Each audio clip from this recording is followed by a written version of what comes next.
this honorable court and presiding officer will note that when we broke off last Wednesday, it was very clear that prosecution through this representation made a motion, in fact modified the motion, that we be allowed to present the documents, 4,492 documents, before the honorable clerk of court.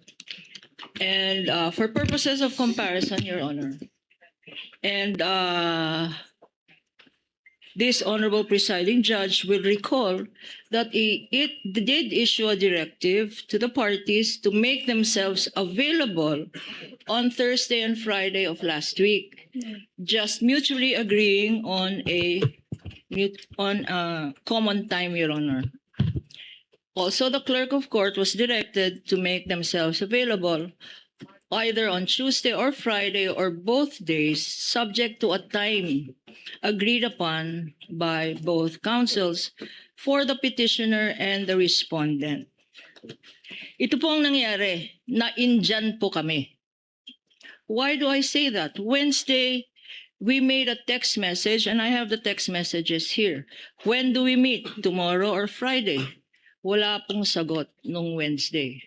On Thursday, we waited the whole day. Kailan tayo magmi-meet? Thursday na ngayon. Friday na bukas. Our witness will be on board on Monday. Wala pa rin sagot, Your Honor. The whole day of Thursday. At the end of Thursday, at the end of office hours, Thursday, Your Honor, and we have the evidence here, at 5:38 in the afternoon of Thursday, they texted, counsel for the respondent texted to say, we are available on August 14.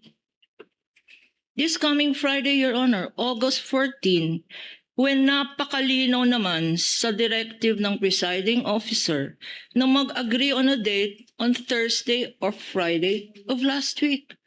August 14, what good will that do us? The hearing is today, August 10, and they want us to appear before the clerk of court to compare documents on August 14. For what purpose, Your Honor? Now, the text message is even more disturbing because apart from saying sa August 14 na lang, they even disclaim the fact that this honorable court said Thursday or Friday last week. Wala naman daw sinabi ang presiding officer except to set a time, date, and time mutually agreed upon by the parties. That is bad faith, Your Honor, because sinabi ng presiding officer ang specific dates, Thursday or Friday last week.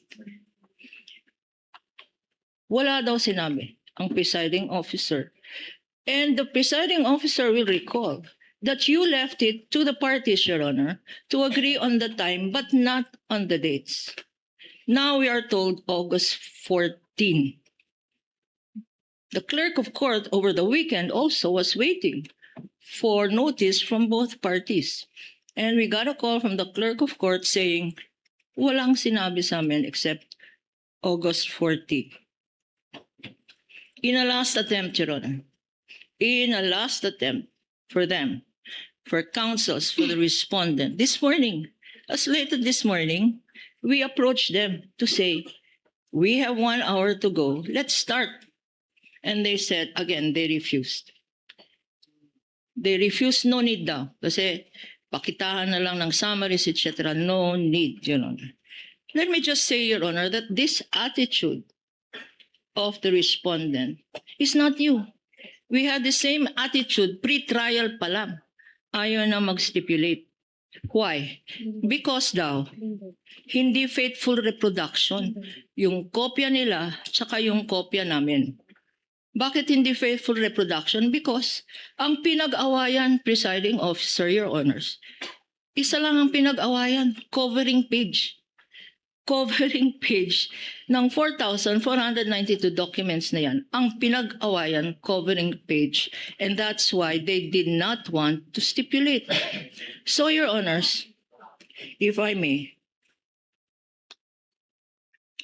we will necessarily have to go over very briefly this witness, briefly glossing over the documents and identifying her summary, her tabulation, pursuant to the presiding officer's suggestion.